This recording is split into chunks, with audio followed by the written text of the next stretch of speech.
I'm going to need you to do better than that, guys. DreamHack Dallas! That's good, that's good. Are you excited? Yeah, well, some of you aren't, and maybe that's because you don't know what's about to happen right here on the main stage at DreamHack Overwatch 2. Stadium Showdown. This is the first time, as far as I know, that we have ever seen this game mode on a stage on this continent. And you're gonna see it right here live on the main stage. You excited now? We had people playing in the PC free play competing. Other DreamHack attendees competing for their opportunity to come up on the main stage and play this brand new game mode in front of everyone here and everyone watching at home. And they're going to be playing with some of their favorite content creators here as well. Should we meet them? Should we bring them out? They look kind of locked in. I don't know if they're willing to come and talk to me. Let's see. Can they hear us? Eskay? Jay3? They're setting things up. Can I get you over here? Are you busy? I can come over. I can come over there. Let me come over to you. Eskay on the stage. Hey, how are you doing, Eskay? I'm great. Nervous?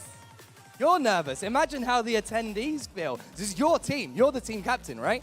Yes, I will be strong.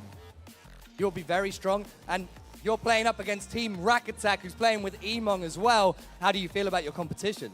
Should be free. It should be free. That is some deep cut right there. Eskay, what do you want to say to your team before you get into this? You got this. They got this. They got this? What do you think? Do they got this? Make some noise for Team Eskay, please. Go and take your seat. I know that you are trying to get set up right now. And we meet the other team captain as well. Playing with Emongg, it's Rakattack. Can I get you up here, please? Rak, how are you doing? I'm doing good. Feeling good. Feeling good? Feeling strong? Of course, always. And now, up on the DreamHack main stage, ready to go head-to-head at the Stadium Showdown. Are you going to beat these guys? It's always the plan to win. I mean, you don't plan to lose, so I'm ready to give what it takes. You're ready to give what it takes? I mean, I asked Eskay, and they said it was free. And you seem a lot more humble than that. Is that good, or is the confidence necessary?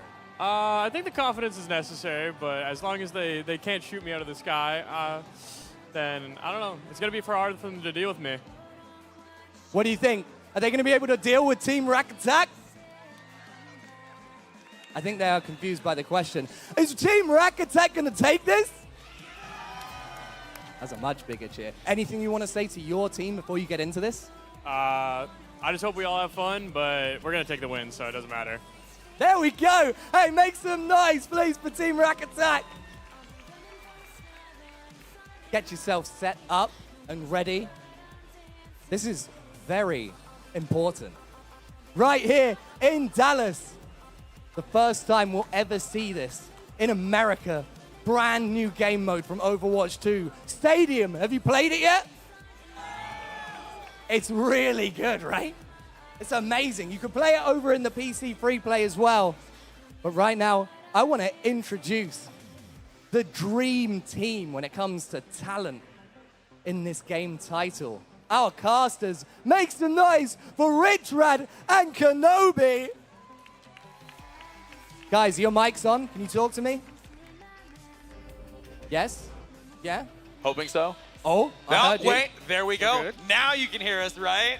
There it is, yeah. Guys, Well- are you excited for this? Yeah, absolutely. No, we're stoked. I Yeah. mean, realistically, Kenobi, we've been looking forward to this for quite some time when we found out about it, and being able to be here for these couple of days, it's been fantastic to talk with the content creators, those that are now fans alongside them, competing in this stadium matchup, and I'm really looking forward to it. Yeah, me too. I mean, this is where I was born, actually. In Oh, Dallas, really? so Okay. I'm Even I happy to didn't know be here that. in my home state of Texas, coming back in. But I'm really excited to talk about Stadium with you and about this game, because I think it's a game mode that deserves a lot of praise, and how fun it is, and how interesting a lot of the things can get in Stadium with the items, with the powers, just everything about Stadium feels so good to play, and I can't wait to see what our teams are going to be able to pull out. Yeah, and over the course of the show match, we'll really dive into a lot of the details, both from like the more basic format of just understanding the game mode in combination with what some of the builds are that we are going to get from the players. And I know that the content creators have been so heavily driven into just playing a wide variety of different heroes from all different levels, whether it's tank, support, DPS, but we have some of ours that are playing alongside them that are really just starting to immerse themselves into Stadium as a whole. So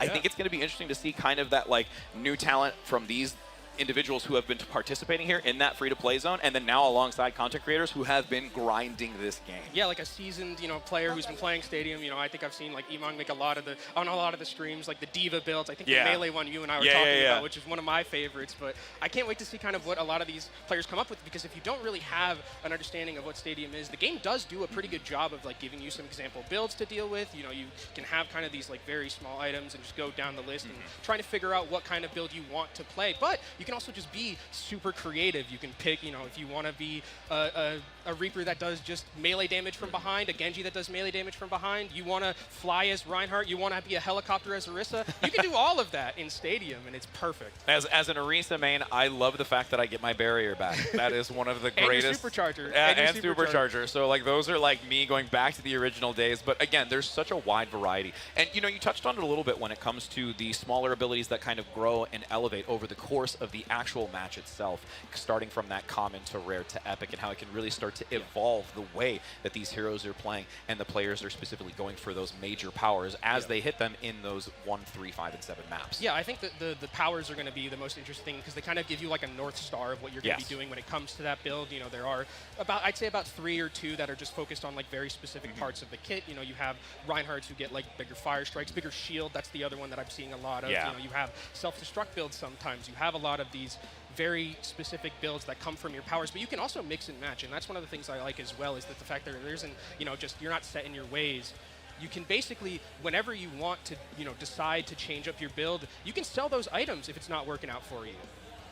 Absolutely. And then the other thing, too, is when it comes to like some of those builds that you were mentioning, there's even some discussion when it comes to some of the content creators that there could be some, 76 DPS / healing builds that we might see utilizing that biotic field. So again, even almost going outside of the realm of just the DPS sphere and taking that customization and just creativity to, the extent that allows them to play not only so differently, but contribute to the team as a whole. Yeah, I think one of the builds that I've seen, or I was playing a Stadium game, a couple of days ago, and one of the things that I saw was this build where the Soldier 76 biotic field was just huge, and you would just run around with it, and it deals damage. There's a power that makes it deal damage, and then it's called back off, and you would just run around, and then you would just sit next to people, and they would just instantly die. Like, it was fantastic. I love the creativity that a lot of these builds can get.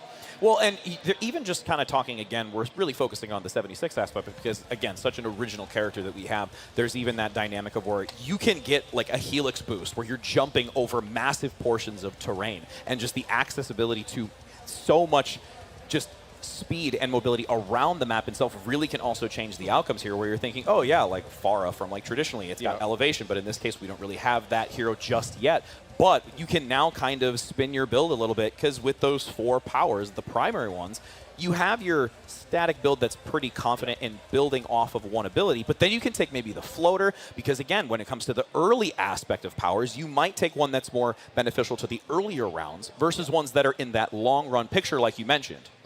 I think one of the other things that I like about Stadium in particular is that the fact that when I was talking about how you could like sell items, you're not really punished for changing your build in the middle, right? The powers, yes, they stay all the time, but for the items that you're buying during the rounds with your Stadium cash, if you feel like you want to go a different way with your build at any point, just sell those items, and then you can change it completely, and that kind of creates this little chess match between a lot of these teams. Do I need to buy a little bit more survivability? Do I need to buy a little bit more ability power? How do I want to kind of maneuver around my build? And I think that's something that I'm really interested to see, especially because we have that mix, like you're talking about, of very seasoned players who have played Stadium and some newcomers. So I wonder if there's going to be some like mid-set coaching going on from some, from Eskay, from Jay3, from Emongg, and from Rakattack. Yeah. If that's something we're going to. And again, just kind of making sure, I guarantee you they had a little bit of time up before this, because it was interesting too in how we were able to have the fans selected by the content creators teams as well, since leading up to this point, these individuals were playing yesterday all throughout the day. We had an accumulation of victors over the course of the Stadium free-to-play area, which then came together to the final few that were selected here, and almost kind of like that traditional dodgeball pick'ems kind of gameplay, where it's like they each decided who they wanted to bring onto the team. They found out the roles that they played. Surprisingly, a lot of support players, mind you. A ton of support players. How many support players are in the audience right now? I know. Is there a lot of support players? Yeah, raise your hand. Support players? Raise your hand, make some noise. You're all amazing. You keep our lives great. Yeah. You keep our lives going. Okay, there's not a lot of support players in the audience, though. I know. Unfortunately, that's where, because we pulled them all up here. We pulled them all up here. But it is so interesting that there are, like, you know, because when I usually play, I'm like very much a support player. But I love playing like tank, and I love playing DPS in Stadium in particular because of the fact that I can go, you know, change up my build and play some different things. Absolutely. And then when it comes to, like, for DPS, I know I mentioned that I was an Orisa main, or that's all I play. I know there's probably somebody out here in the audience that appreciates the fact that I play only Orisa. But I will do Reaper, and I am very excited to hopefully maybe see that, where you've got that I know what you're thinking already. Yeah, I know death what step thinking. in the back, where you're just going to make sure that you get that instant Death Blossom just for those few seconds, constantly all the time in the back line, hoping to get the elimination. So there's a number of different builds that I really enjoyed outside of the tank realm, which this mode has really allowed me to feel that I can take creativity in that DPS or support role a lot more lucratively. You know what the funny thing is for me? It's I like playing DPS because a lot of the builds I don't have to aim.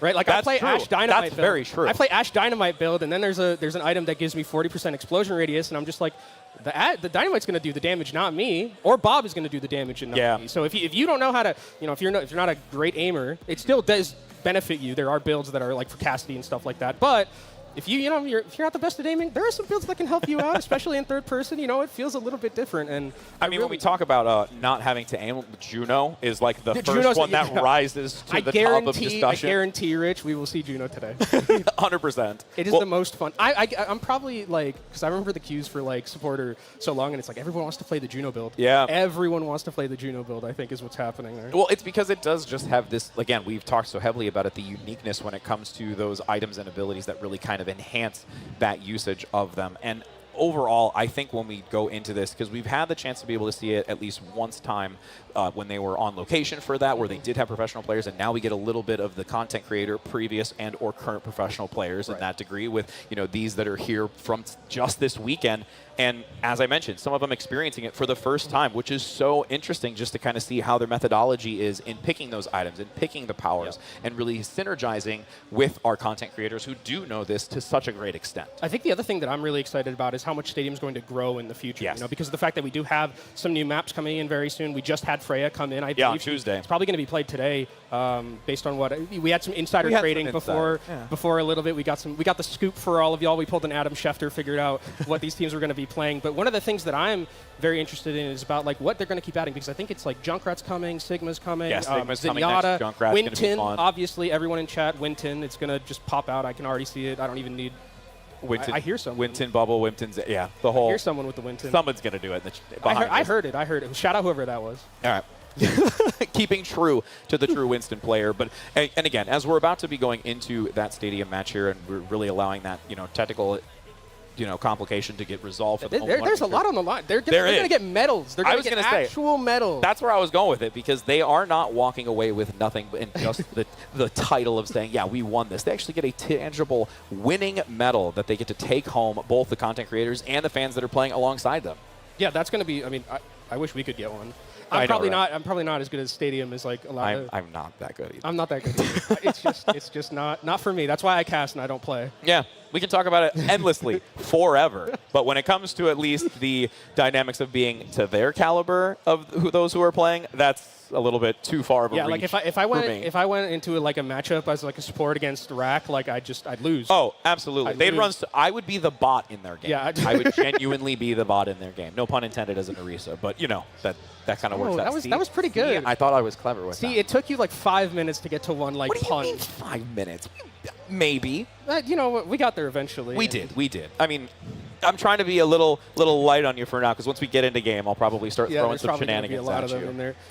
But I think that, you know, kind of talking about Stadium a little bit more, is that what I'm interested to see is kind of how the builds are going to evolve, because one of the things that is so interesting, like I talked about, is how you can sell them, but buying items and, like, you know, when do you decide to go for that epic item that's, like, worth, like, 10,000, 30,000? Stadium Cash, like things like that is really going to be interesting to see where the rounds kind of go with the money-making aspect of it. Well, and to build off of that even, because when you do start initially with that 3,500 currency, you can get those nice 3 commons that you can really focus into, or potentially when now you're going into that second one. I myself, even on some occasions, depending upon the power that I select and really starting to go into it, you can go into that rare quality. And if you were able to get enough eliminations and potentially even a wild bounty that you get in the beginning portion of that map, you can even sell to the point of where you can get to that epic item, which can really contribute to that next map. Yeah, and it's like, what are those items that are going to be those ones where it's like, oh, you sell your green items, like you just go for like one of those very high value items that are epics. And I think the other thing that's really cool about the items in particular is that all the heroes have specific items for themselves. They have about 2 or 3 from each category. You have weapon items for heroes, you have ability power items for heroes, and you also have survival items for heroes. So there's a lot of, again, the kind of, you can basically take anything you want with your build and build it how you would like to. And again, if you are not happy with it, just sell your stuff next round. It's totally fine. There's no penalty for that. And again, as you're going into it, that's what's also been, I think, really nice from a tanking perspective, because I am such a tank main, where when I'm playing Orisa, if I want to go full throttle and just really try and be the aggressor on some cases, where if I feel I can take that advantage, I then can start doing that early in that first and second map, and then start to maybe changing the trajectory once I get that second power unlocked, and then can start deviating away from the build or picking and choosing really what works most, not only for me, but as you mentioned, just having those additional items that can contribute to the overarching decisions I'm going to make throughout the match itself. Yeah, and that's the other cool thing about it is that there are some builds that are like scaling builds. We heard it from Jay3, or Jay3's like, I'm scaling in this build. I'm not going to spoil it yet for everyone who hasn't seen it, but Juno, for instance, scales super 100%. hard with the build. So there are also certain builds where it's like, you know, you get strong very early. There's some Genji builds that are like that, some Ashe builds that are like that, and then you just kind of, you still are going to get strong, but maybe not at necessarily the rate as like some very high scaling builds that we see where it's like AP or gun gets incredibly strong the later you get in. Like if we get to those 7th round where you're at your 7th power and you're just farming Stadium Cash, you're going to feel like a god. Well, and even the more important part to that as well is when you get to that later portion, if you all of a sudden are in like a last-ditch effort moment where you're getting to that final map and you have to make a solid shift of where you can sell all of your items and you can come back making an entirely different decision. Again, still within the parameters of the powers Catch everyone that you off have. guard. Switch from AP and just go full gun. Just go full gun or attack speed, or like because again, there's even some of those which I've found most interesting when it comes to some of the DPS players, where you're utilizing the chamber of ammunition as a benefit to you, increasing, you know, critical strike damage, or just being able to do a lot more with it, or having like the stack of damage throughput through how much ammunition or firing you're doing. So that in and of itself is also just a unique little wrinkle to the way that a DPS plays as well. I think talking about kind of like how DPS play, it's interesting that you can kind of have some DPS that act as like brawlers a little bit. You can buy survival items, like you can buy, you know, Chain Vest, which is 25 armor. You can buy, there's also an epic one like that where you can get a lot of armor in your back pocket, and then you can play like as a Genji, for instance, or as a Reaper. You can be incredibly tanky, but still with the powers that you have, with the other items that you have, you can still get some damage done and be quite a nuisance. Like I remember seeing a Reaper, I think, had like 400 health and was just ruining my lobby, still doing a lot of damage, but unfortunately for me, on the losing side, I was not able to deal with such a tanky Reaper. Well, and a combination of tankiness, but we also look at some heroes like Genji, where when you have a little bit more emphasis on a projectile type of aspect, because of course the shurikens are projectile when you use it, but now you're going to start blending that in with using potentially the deflect and also a dragon's breath, where now you're going to be activating your dragon blade to get now that long range slash damage that can come out. Again, another additive when it comes to the projectile, inclusive of the extra shurikens that you can throw. So there's just so much that you can actually pump into the enemy from a range as a Genji. It's almost in somewhat thinking counterintuitive as you have a sword, but it's also another way of playing. The funny thing about the Genji too is that there's a, you know, if you played ranked and you played Genji at all in Overwatch, you know that Zarya is your biggest counter. Guess what? There's an item that lets you deflect beam. Just put it back in the Zarya. It's not going to hurt you anymore, and that's something, again, there's a lot of those where it's like Orisa has one, I believe, as well. So there's a lot of those items that are just built for kind of like those moments in Overwatch where you're just like, oh, I have no counterplay, and now you do. And that's something like you had touched on as well when it comes to the content creators who have like that historical type of professional level play mindset or just consistency in the upper rankings compared to others, that they can utilize that knowledge to be able to contribute to their decision making and have those types of counterplays, which I'm hoping we really get to see as these maps continue to progress for that first to 4. Yeah, and I think the other thing we have to kind of talk about is that, like, there is that mercy rule potential, and there is also a comeback mechanic. Yeah. Because you do get, if you are a little bit low on Stadium Cash compared to the other person, you are going to be able to get some boost. You know, you get a little bit extra Stadium Cash. Bounties are also something, once we get into what we're going to have to talk about, which is a big deal and a big way to get back into the game, to be able to make sure that not everything is a stomp. Yes, there are potentials for stomp. You know, if you're going down, you're going down 2-0 going into the third map and you're down 10K gold, it's not going to feel the best, but there's always a way back, which I feel is great for making it get to those. Because, like, the goal, I feel like should be to get to that 7, and just everyone's godlike, and then it's just like an absolute fiesta, but in the best way. I have had so many map 7s over the course of my time playing Stadium, and it is an absolute thrill. And kind of like you said, where you get to that third map, though, you get that second power, and you're starting to feel a lot stronger, especially if you do a piggyback off of the same ability, focusing on one, really strategically taking the advantage of it in your respective role, and then can really just allow yourself to kind of have that moment of, like, calm breathing and say, all right, I don't have to worry. We're not having a mercy, but you know what we do have is going into game, Kenobi. Woo! That's what everybody's excited about. You've all been waiting. Are you happy about it? Let's hear it from the crowd right now. We're going to get this stadium underway. Yes. Want it loud enough that they can hear it in the stream all the way at home. That's what we need. All the way at home, away from, it's probably a long way for some of those people. Hey, it was like a 4-hour flight for me. Hey, it was like 2.5 for me. It was a lot longer for you. It was a lot. Mine was short. Why was yours so short? It's because I'm closer. It's because I'm cooler. I would geography was not my strong suit, but we're going to be starting on Temple of Anubis. This is another thing that I like, Rich, is that there are some of these maps that are the same. They're very familiar to us, and they're also all the game modes as well, which is really nice that you have kind of like, you know, you have your you have your push, you have your clash, things like that. Like, it's really nice to see that those game modes are still kind of like in there, so there is that familiarity still built in. Absolutely. As we're going to be heading, like you said, onto this one, we are just about to enter into it. That timer for assembling of heroes. Again, you get that initial amount of time to not only select the hero, but also to really evaluate those powers and those items. And it can also become much quicker if you know exactly the direction you want to go. And you're locked in. You can't switch. No swapping anymore. All the people who are complaining about, oh, counter swapping, you're locked in forever when you pick after this 3 seconds goes down. So we'll see what these teams are going to be opting in for as we can already start. Alrighty. Ooh, Freya, the new hero coming in, has been taking over OWCS, now it's going to take over Stadium, Rich. And we've got now this 1:30 seconds for the Armory before the doors open, and this is where all of those decisions are made. You talked about Freya, again, only being released just Tuesday for us to talk about as we look to see what the selection is. And one we can see already out the gate from Emongg is going to look to be that Chop Chop selection. Now, that's one of the ones that I'm really looking forward to, because again, there is the decision of whether or not you want to go more so on the melee carnage field of it, or you want to go more so in the shout aspect that really amplifies that. Yeah, and for those of you who don't know what Chop Chop's going to be doing, it is going to be, you know, you get an additional charge of that carnage, so you get, but it does have a little bit of downside where there's some cooldown reduction on it, so that is something that we have to look out for. Also, Tuzu, really great name, one of my favorite names, where you get 2 Suzu charges, so that's going to be on the Kiriko, and then Jay3, it's the build. It's the build of Legends, Rich. It's the biotic field build coming in from Jay3. Well, and that was what we talked a little bit about just ever so briefly at the start of it, where you're able to take a DPS hero and utilize one ability strictly in their kit to help more for sustainability for yourself,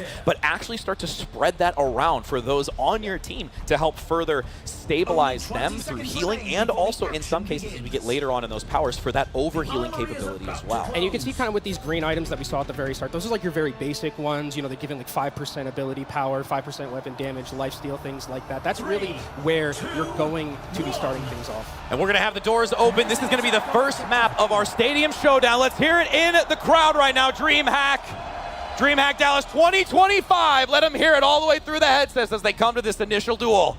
Jay3's already running. You can see that biotic field is just on the Soldier 76 at all times, so you're going to have to be looking out for that as Emong's going to go in, already uses one of those Carnage charges. And you can see Rak in the back, making sure to take that high ground angle, utilizing that architecture to prevent some of the fires, gets the shot through the side. You already have an early elimination, though, onto Ravager, and just making sure that that Cassidy is no longer on this point. You can see a little bit of a flanking opportunity potentially to work through this doorway, and you see Team Rakattack have to just completely bail out of this. Yeah, without Emongg, there's no way they're going to be able to stabilize here, and now they're going to try and push their pace a little bit. Rakattack seeing what they can find on this Freya, but doesn't find much. And Jay3 taking over the lobby right now. This should be a very easy cap, and now we're going to be going over to point C. And we have to remember, Rich, in this mode, it's just 2 wins, and you've got it. So it is much quicker when it comes to this in comparison to what is standard. So it is moving faster. Now going to look to see Rak continuing to play the inside, has the bolo available, might look to try and unleash that into the backside. Nice speed bring to come through to get that position forward, has a ton of damage on the back, goes for the bolo, gets the pick, can't quite eliminate them as there's great healing in the backside. Yeah, really well played there, and here comes Jay3 with attack visor. Already found the Kiriko out of this fight, so that's so much healing that's lost, and now is using that biotic field, just pushing forward aggressively, still living, still being healed. And that's what we talked about so heavily, but as you see Jay3 move around the back, it's actually going to be Team Rak looking to try and recover into this. A rampage across the center, getting Eskay that elimination onto the Cassia, consistently bringing down the DPS as Team Rakattack actually comes back tenfold despite the early advantage that Eskay's team had. Yeah, Eskay had a really good rampage there. She really turned that fight completely around, and now it's going to be, I think it's going to be Team Eskay who are going to be on the back end. It was really Team Rakattack who came in with a stall at the very end. And now we're going to be seeing if the Freya can get some value. Already 7K in the bank, Rich. A lot generated so far as they move back towards this neutral middle position. Again, this is the final point that they have to obtain, so an early elimination could be catastrophic. Orbital Ray now coming across the center, looking to try and navigate around that pillar. Nice attempt. Gem Blossom comes in, though, from the Reaper for 3. That support's down, and now have to move back in to try and take this. They are in a dominant position. Team Eskay with that off angle from the Reaper really just takes so much control of this point and gives them the position to take this first map. Easy target, making it look easy right there, Rich, with that Death Blossom at the very end, and this should be a very early win for Team Eskay. Just some contests coming in just to try. Rakattack doing what they can. J3 is actually down. Oh no! Not there. The updraft, unfortunately, takes him to the skies and not on the point, and it's a round 1 win for Team Eskay. Rakattack coming in, attempting to hold on for dear life to buy just enough time for their squad to get back in onto that point for contention, but just seconds too late and utilizing that updraft, which unfortunately you'd think, hey, you know, being in the high ground, getting those shots, great. This case, not so much. Unfortunately, not going to be working out for it. Now we're going to be starting to get into the nitty-gritty of the items as we're going into our next round here, into what we'll see with the armory.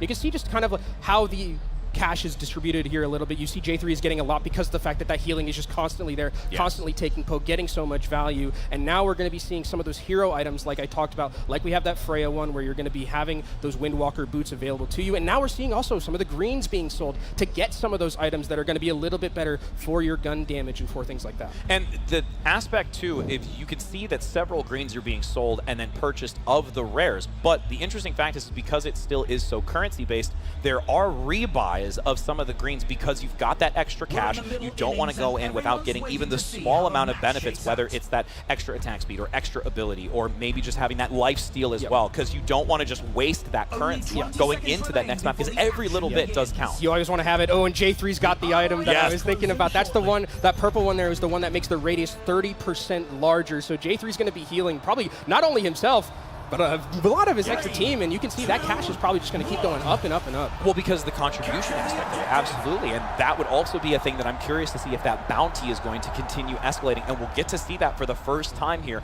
within this second map. Is already pushing onto the point. Instant deletion already from J3, finding the Kiriko out into the open.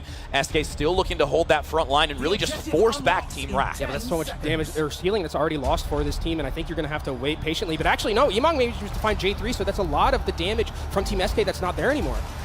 Now still continuing to hold and position themselves in that doorway. Looks for the Jagged Blade, doesn't quite get the land, but a nice return by Eskay, but Eskay gets slaughtered by the Carnage up front, now bashing forward, really rushing and taking control of this space and eradicating Eskay off this point to go again. Really good patience coming in from Team Rakattack there because they lost that fight so early. It felt like with J3 getting that very good Helix rocket, but wasn't able to clean up the fight after that. Really good patience winning a 4v5, and now they have all the positioning, and this is where it's going to be thriving for Freya. She loves sitting at these corridors, throwing in these shots and these very explosive quick draw shots. And you can see Jay already getting quickly low on health from those shots from a distance down that narrow choke point, the hallway being a dangerous place to move into. Taking an off angle, though, has that biotic field now, again, attached and moving in to make sure that it is healing those close and within vision. Reposition comes out, able to fall back in time, gets topped up by the healing, and it's still 50% and climbing. Elimination comes in, Emongg gets the blade, pulls Eskay into the clutches, and is able to take down a second shortly after. And one of the things that I'm really loving about this Cassidy pick is the hinder, right? We're seeing that the 11.2K, not necessarily the most in Stadium catch, but just doing so much because Jay3 can't use that sprint to get out. When the hinder's there, it's so much slow, and I really love the decision-making coming in from how Team Rakattack is playing, and with 81%, this is final fight for Team Eskay. And you can see a little bit of just the methodology behind the Junker Queen with our POV position, that jagged blade into the Carnage. Rampage now comes across that middle position, getting to, chasing down the support just out of range, and actually able to get the elimination.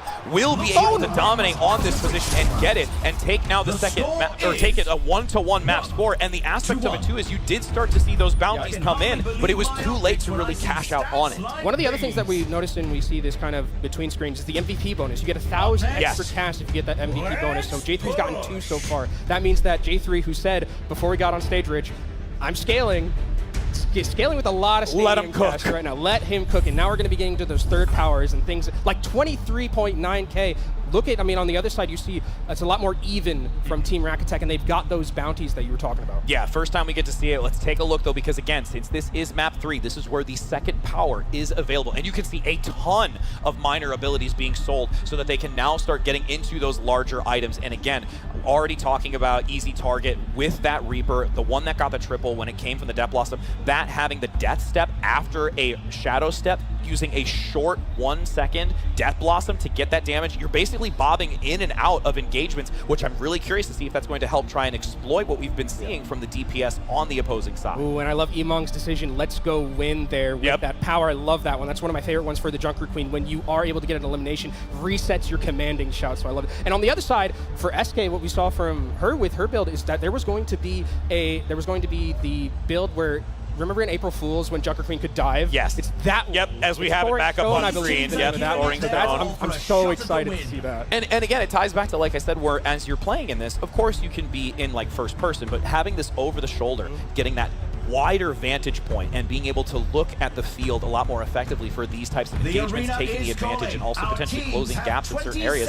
Even like what we would used to do back in the older time where you'd have Reinhardt's shield, you'd go into barrier to try and look around the corner. Everybody really gets that aspect. Yeah, and I think the big thing is going to be those bounties that we talked about, because the bounty system is really what it does is that anyone who contributes to the elimination of someone who has that bounty, you get about as much money as you contributed to it in terms of just a percentage. And so everyone's going to be able to benefit once that elimination comes down. So make sure to look out for the Junker Queen and the Freya going down in this fight. Eskay attempting to try and get a jagged blade across the center, doesn't quite land.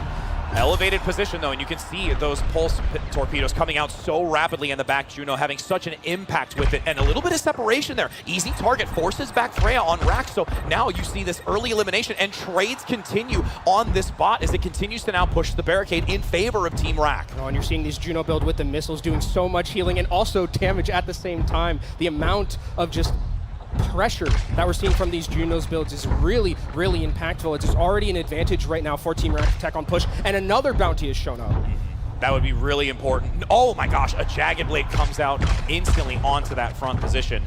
Now you can see Eskay pushing around the corner, gets a Carnage. Nice shout though from Team Rack. Again, making sure there's enough fortification for the squad to withstand the incoming damage. Utilizing that sign pillar near Bob, goes in for the Carnage up close, generating ever so closely to that ultimate. But a Death Blossom in the back, that's that Death Step. Again, doesn't have the ultimate of the Death Blossom just yet, but utilizes those few seconds to get the early advantage onto the support. And now Team Eskay is starting to take advantage here, but there's a huge double kill coming out from the Juno to make sure that they can actually turn this back and compete against it with Rack on the backside. Oh, the Pulsar torpedoes are doing so much, Rich, especially with the ultimate that you have, the Orbital Ray just giving that damage boost as well. And a fight like it looked like it was going great for Team Eskay ends up failing, and that's checkpoint for Team Rakattack. Still a minute and a half, but with how well Team Rakattack are playing right now, they might try and just complete this map. The Death Blossom doesn't manage to find what he wants.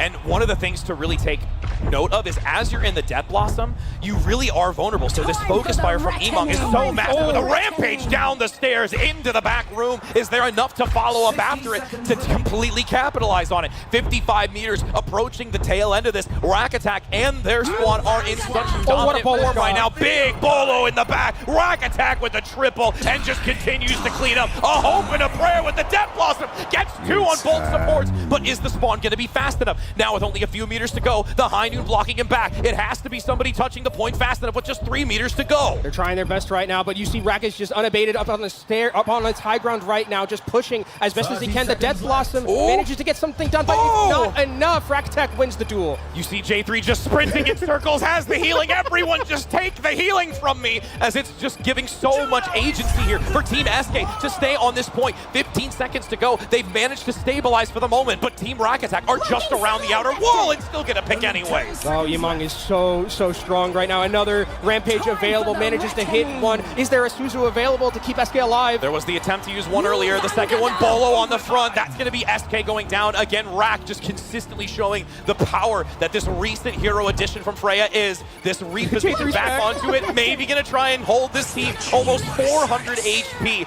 Just continuously being built up from that bionic field with the overhealing. Emongg slashing him down. Ravager in the back giving some extra coupled assistance, finally forcing them away and getting this next map, making it a 2-1 score. 2-1 here. Team Rakattack looking very clean right now. The Freya starting to get ramped up, Rich, and this is one of the things that this hero does so well. You can get so much stadium cash, and it's such an effective thing too, because once you get those items that really make your bullet shots incredibly stronger, it's so hard to deal with.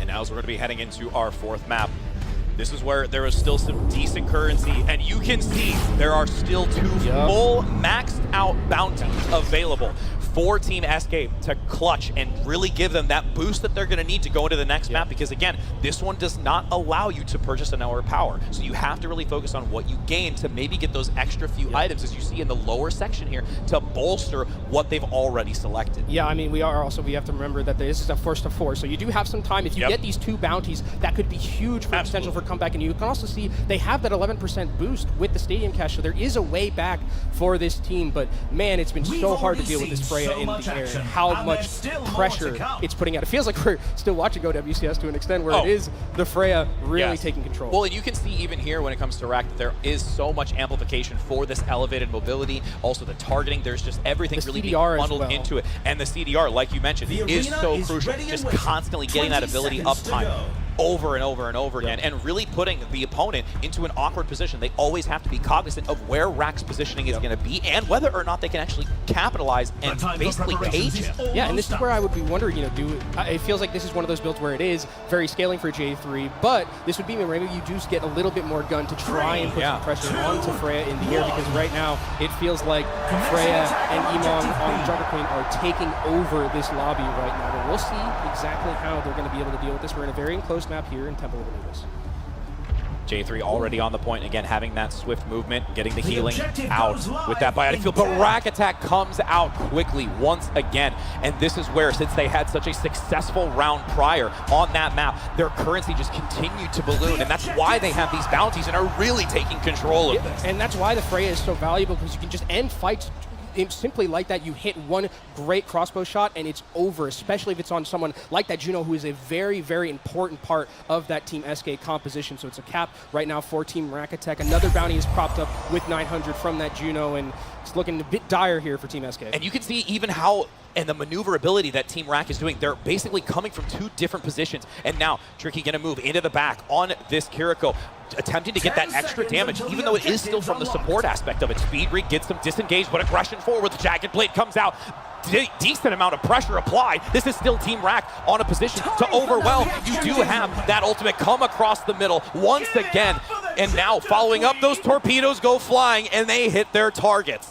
And still, it looks, I mean, there is a chance potentially for Team Eskay to come back into this and try and get a stall, but it looks like it's Team Rakattack who are going to take a 3-1 unless something disastrous happens. Calypso is down. The Death Blossom doesn't manage to find anything, Rich, and this lonely soldier just trying to sprint, but the bola shot makes sure can't get there in time. And it's 3-1 right now. Team Rakattack on match point, still with a lot of big bounties in their bag. And what do you think, DreamHack? Is Team Rakattack already going to close this out, or is there some supporters for the other side? What about Team Eskay? Can we hear you for Team Eskay? All right, that was loud. What about Team Rakattack? Oh, okay, that was a lot closer than I thought it was going to be. All right. I would cheer for both of them. I'm going to cheer for both of them, too. We're biased. We have to. Yeah, we can. All right, and we're heading now into this next map. And again, it is going to be Team Rakattack in a position of where they can close this out. And it also allows them to have another buy opportunity for their powers. Yeah, and one of the things that's so interesting about this is that you can, like when you buy this power at the FACEIT, this is where it starts to become like really, the game is changing when you get these powers. And with the epic items that are coming in from all of these teams, you can see all those hero items. The ones that are just like, just the little tracer pistols, those are kind of just the generic ones, but the ones that have like little silhouettes of the heroes, those ones are very important to that specific build because you can see a lot of them, specifically the Juno one, a lot of the Pulsar missiles. Yep. You see missiles everywhere. This is a missile build and you see 80%. That's kind of what I'm thinking of right now. Well, the nice thing too, and you're mentioning about the items in as well to help emphasize it, I love that they've really gone with the concept art when it comes to those items being picked because there are a lot at your disposal that you can really tell visually and at ease of what you're really amplifying, what it's specifically to, whether it's going to be ability, whether it's going to be more offensive or defensive, or even just the small minimal graphics that tell you what it enhances also. And even if you have a build like Jay3's, which is very biotic field healing focused, there are items that can counter and deal, so whenever you deal damage, you get healing reduction. So there are those ways to counter it, but Jay3 said he was going to be scaling in. It's do or die right now for Team Eskay. It really is. It's the moment right now. Let's get one more time. Shout from the crowd for Team Eskay as they have to fight their way back in this. Oh, Jay3's dead. Already engaged again. Jay3 is down. All just Emongg finding these eliminations. The carnage just being so much damage on the front line, and that combination of the shout build as well. Yeah, and we can already see they're going to have to wait because Jay3 is so much of the team right now for Team Eskay, but as Z-Shark goes down, there's so much damage it's not going to be there. Hasn't even capped right now for Team Rakattack yet. They just have someone back on there waiting patiently as, the missiles again coming in so clutch here for Team Rakattack. I mean, one of the biggest benefits is that because Team Rak played so far forward, they didn't actually capture it as early, so they've been playing further ahead. So if now Team Eskay can regroup in their spawn, look to go back for a full team engagement, they might actually have the chance. I love the little heart. I know, right? That's so adorable. Shout out that little thing right there is waiting patiently, seeing what Team Rakattack is going to be doing, holding firm. Team Eskay just want to have all their members before they go back and use the hyper ring, get in, see if you can pump in some damage and put some pressure down. Already the shout out forward. Emongg playing hyper aggressive, but Rakattack hidden at the top, taking his perch. Moving forward, can't quite find an angle just yet, but down below, nice carnage and reducing that healing coming in from the ultimate. And Emongg needs to be careful though. Takedown already onto easy target. They've lost the Reaper and the Kiriko. Things are looking dire at already 60%. There is one last shot to get into this, but if the staggers are going to be too spread, this might just be it. Oh, Eskay tries to buy back into this one potentially with a rampage. Manages to find one. Is there a way back?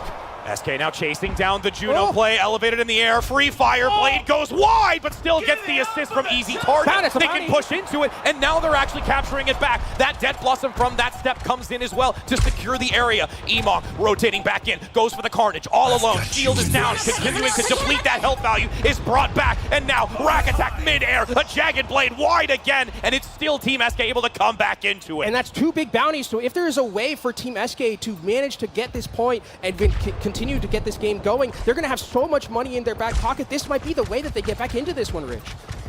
Now already 20% gain. You can see those torpedoes consistently finding Rak every time. Great job peeks out onto the outside. Rak has not been as effective in this map in particular as he was in previous ones. And it's so necessary in that versus huge now. Kiriko with that Kitsune rush up top. Rak playing in the backside, attempting to go for the supports, getting the shots necessary as Emongg collapsed in. A coordinated effort, able to shut down Team Eskay on this aggressive push. But a Death Blossom gets 3! Both supports are down. That might be enough to turn it back, and the healing zone comes in from Jay3. The synergy between the DPS is impeccable. Jay3 told Easy Target beforehand it's a risky build for the Death Blossom, but there it pays off. Another triple with that Death Blossom and 72% up and ticking. This is last fight territory for Team Rak, and they use so much in that fight. And look at Rak off in the corner once again, finding an angle. If this elimination comes through, it could be dire.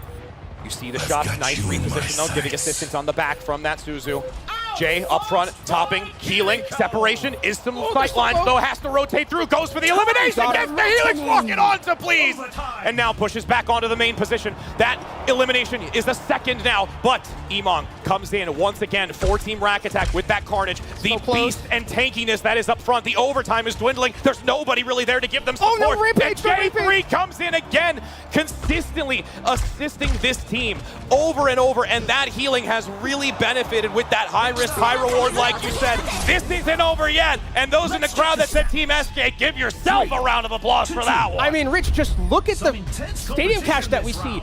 Team Rack are down now. Yes, because stadium those cash, bounties. because of the bounties and the boost that we had. Incredible how much they've been able to scale. The Soldier 76, you saw, it was really funny in the kill feed that the biotic field I know, right? someone, which is what that power is, and that build is just, Jay3 said it, Yep. scaling. Everyone's scaling on this team, and now if you're Team Rakattack, you're sweating a little bit. We cannot let this one go longer because now, I mean, just look at the difference that we see in the cash between the last round that we had and going into this one. So many bounties, so much stadium cash in the back pocket of all these players. I mean, look at Jay3's ability power. That's that third one from the top outside of And the that all health. scales It's- biotic field. Yes, and it's all just being like massive ability power on ability power. You can see some selling and some repositioning on ideas here, but again, as we look across the board, there's so much ability power heavy driven into this composition, and it's now starting to pay off because of that scalability. Whereas we take a look at the opposing side here, Eskay, there's realistically only one of the support and Emongg who's focusing into that ability power because of the contribution from the Shout build that he is looking to really bring to the table.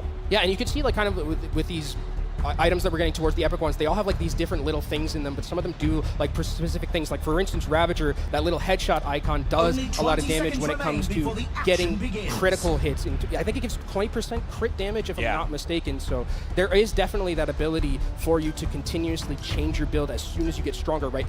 Crits do more damage, you can deal damage to barriers, things like that. Like the world is your oyster when you're at this point and you have like 40 to 50 cash. And the nice thing too is whether it's something extremely detailed or there are some, like we saw when it came to the selection from Emongg. It is just a flat boost, 40% ability power. Like very easy, very concise, and you know the direction you're going. So that level of depth is something so interesting to watch, as you can already see Kiriko off of the angle. This is dangerous though. If you cannot get out of there, nice reposition to fall back. Waiting patiently as Rakattack. Oh, is caught, but look at Rak. Oh my, so much health is built, so much survivability. With that overheal. And now gonna try and take that high ground position. Gets the shot.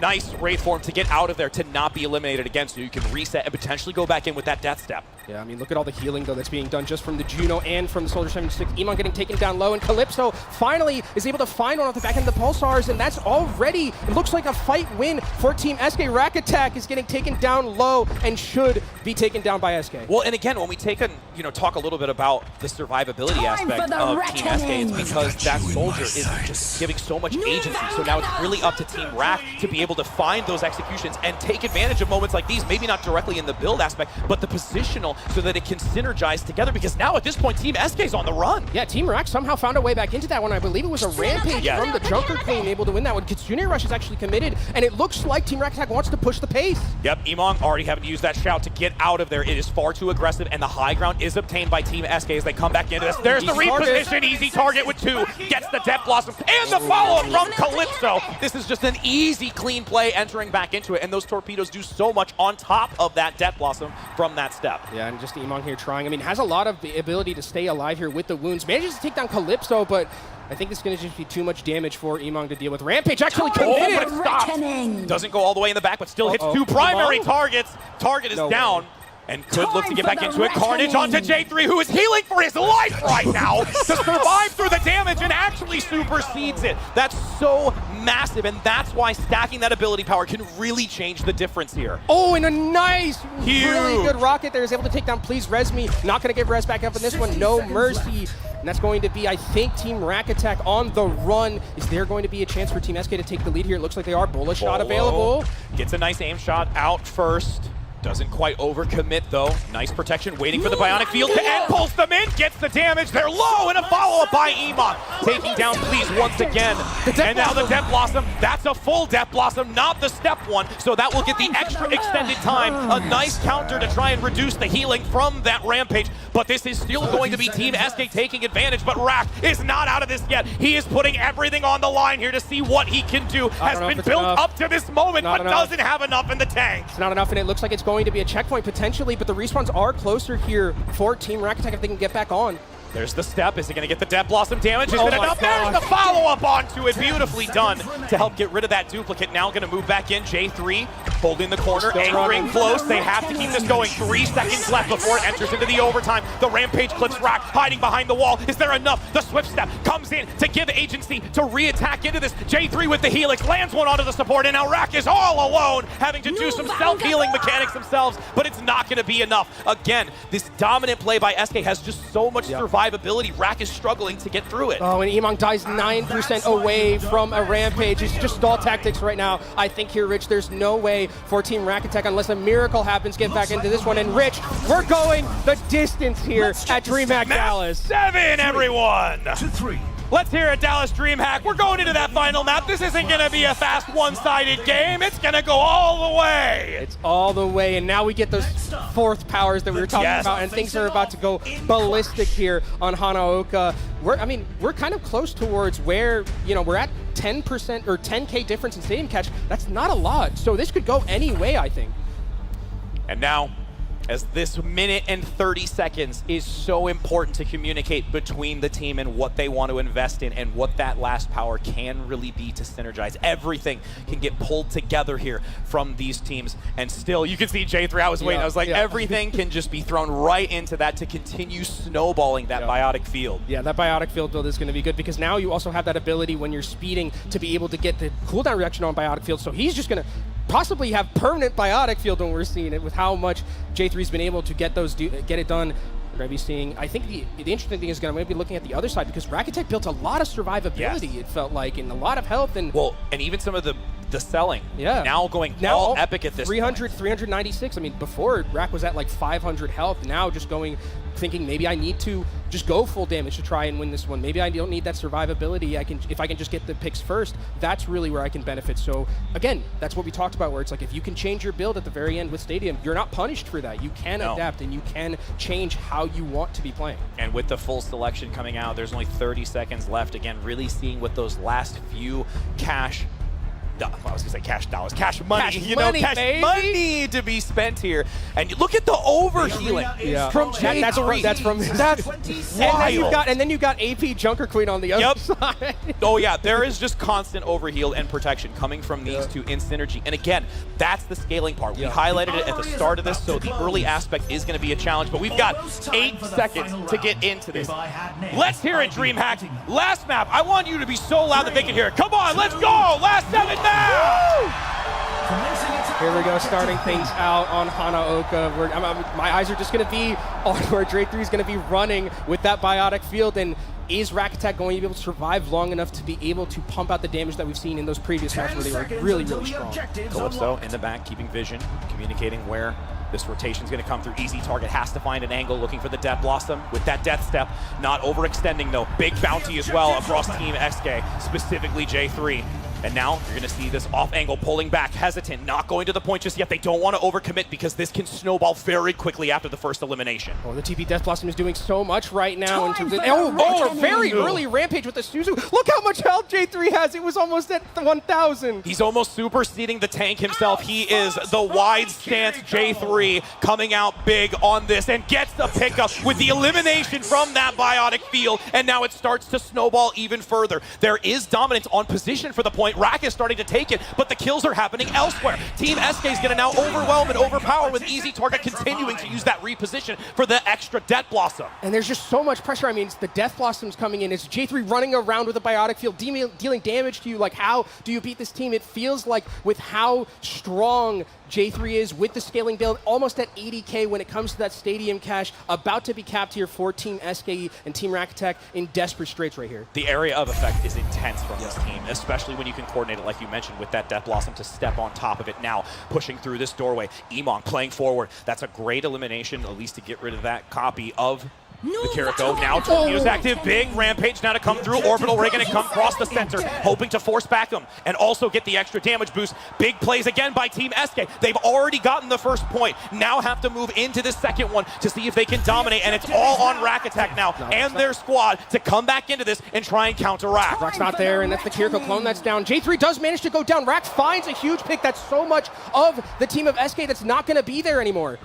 Pushing back onto it, nice evasion, though Ravager gets one, takes out one of the DPS in the second. Finally, they get some traction. Team Rakattack is now on the prowl. They've taken this one away and denied Eskay. It's only realistically one remaining. Eskay just bobbing and weaving onto this point to buy enough time for the squad to get back into this and try and compete. But you can see everyone hyper-focusing Eskay to now make it a 1-to-1. And we go to the final point in map 7. Final point, Bola shot here soon, potentially for Rack. Bolo doesn't manage to find anything. No, it pulls him. But, oh, easy target gets the Kiriko. Again, it's always that duplicate where you have that second one. Oh, so J3. it looks like the elimination. J3 playing forward. Rakattack now diving over the top. Gets the pull. Forces them back. Nice upfront carnage to come in from Eskay to try and overwhelm since there is one eliminated. Team Eskay down 1, 4 versus 5. But then there's a pickup coming on to Ravager. Oh, what a they dive back rampage. into it. But Team Rakattack is going to come back in tenfold with Emongg on the front. Oh, and it looks like this is going to be it for Team Rakattack. I mean, Team Eskay don't really have anyone. It's just Eskay trying the best to be able to stay on this point with easy target. Oh, the Wraith form. Death Blossom potentially might be there. We'll see if Eskay can survive. So low, needs assistance from the supports, but goes down. Is there just seconds too late? The Death Blossom comes late. Now, Team Rack with the bounties. They've taken this position. They forced them back, and that's going to be a return comeback. You saw this attempt by Eskay and J3, but unfortunately, it is going to still be Team Rack taking dominance here in this final map 7 at DreamHack Dallas 2025 for the Overwatch 2 Stadium Showdown. It was a really valiant effort to try and come back all the way, take it to a map 7 like we saw, and they even had the lead. Yeah. But Rakattack came in super duper clutch with that pick on the J3. If J3 doesn't go down in that fight, I think we're shouting out Team Eskay as the winners, and they're getting the medals. And it's, again, going into that map 7 where you can just see how everything compounds on itself just to continue making it more formidable. And even right at the end, Rakattack's team coming out clutch and being able to just really be able to outplay and outmaneuver the abilities and just that focus of the type of build that was coming out from Team Eskay. Yeah, and I mean, you kind of saw kind of the beauty of map 7 Stadium right there at the very end, where it looked like fights could go either way. It was so very close, but just those small, tiny clutch moments can make the difference, and they made the difference there. Congratulations to Team Rack. Absolutely, and I know we're going to be tossing it over here to, we've got the leader, the captain, the legend himself. We've got Rakattack. Gen G Rakattack. Yes, Gen G Rakattack. Now we're going to toss it on over to have some words with Rakattack. Jackie, take it away. We have our Overwatch 2 Stadium Showdown champion. Rakattack, how are you feeling? It feels good to win a stadium game. I mean, I've been playing it a lot recently, and it's great to play it on a stage. Well, I am very proud to be able to give you this medal. There we go. And you get a plushie. And another little goodie. Show to the crowd. All right, hey, these are looking good. Is there anything you want to say to your team really quick?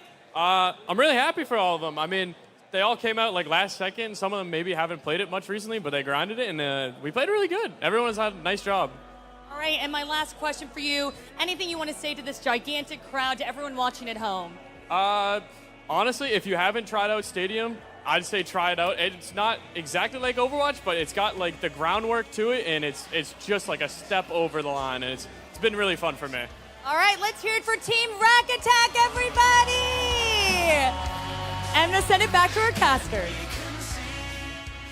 It's so exciting to be able to see Rack take the dominant victory here. Again, they have medals for all of those that were participating for the winning team. And again, for those that didn't quite make it, again, for Team Eskay, honestly, it was fantastic, both sides. Map 7, we really couldn't ask for anything. We're still holding true to our voodoo magic of going all the way to the final we always map. get the map 7, so absolutely, that's what we're good at. So it's been a great time, and I think that, like Rack said, try out Stadium. It's so fun.